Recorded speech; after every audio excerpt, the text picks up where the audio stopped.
Yes, sir. Ladies and gentlemen, Inky Johnson. What's up, guys? How we doing? How we doing?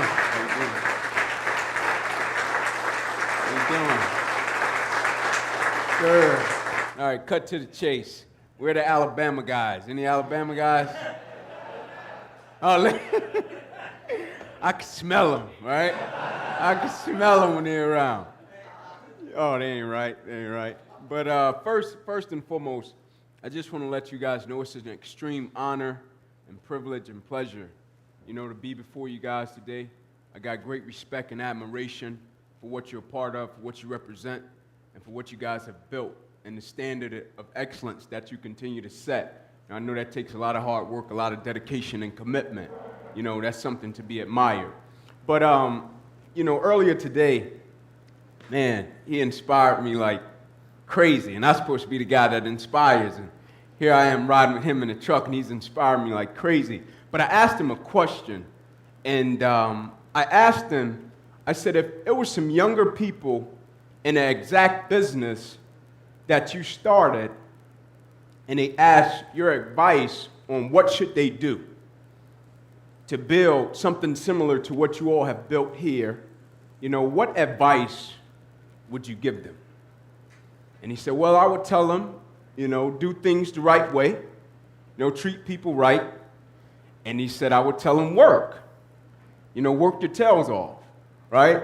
And I said, in my head, I said, man, we live in a world to where I don't know if people appreciate what things produce. In my whole life, the only advantage that I've ever had as a person, I've never been the most talented, never been the biggest, the fastest, the strongest, even though I was a four-sport athlete my whole life, at the top of every sport that I've ever played, I was never the most talented. I was never the fastest guy, never the strongest guy. I've always been a small guy my whole life. I was that guy who would show up, and they knew that I was the guy that played football. They knew behind the jersey I was probably number 3 or number 29 in college, but when I would show up on the scene, I would always get the reaction, this is the guy? Because I was small. I didn't even look the part. But the only thing I've always had, my only advantage was I wasn't afraid of hard work. But most importantly, I knew what I represented. And so by knowing what I represented, my commitment, my dedication, and my perfection to my craft and what I represented, it was always on another level. And so now when guys did 10 sprints, I did 30. Because I knew I was working for something greater than myself, and what I represented was always greater than myself. And for example, 2 weeks ago, I was with a kid downtown Atlanta. And I took him downtown, and me and my wife, we have a foundation. It's where we work with homeless shelters. We've adopted 3, right? And we work with kids, teenagers, right? We take them, we put them in uncomfortable situations, and we challenge their perspective and their thought process about life. So it was this 15-year-old kid. He had been acting up in school, giving his mom problems. He hadn't seen his father since he was born, basically. And I take him downtown Atlanta, and I take him right under a bridge. And so now you got Turner Field, you got where the Falcons play, where the Hawks play, you got the world of Coca-Cola, you got a jail, you got these successful companies, you got people going to work, got the briefcases, doing their thing, you got life happening. And then you got under a bridge, you got a gentleman, a grown man, sound asleep, cardboard box, sleeping, as if a person would be in a bed, sleep. And I looked at the kid, and I said, do you think he planned to be there?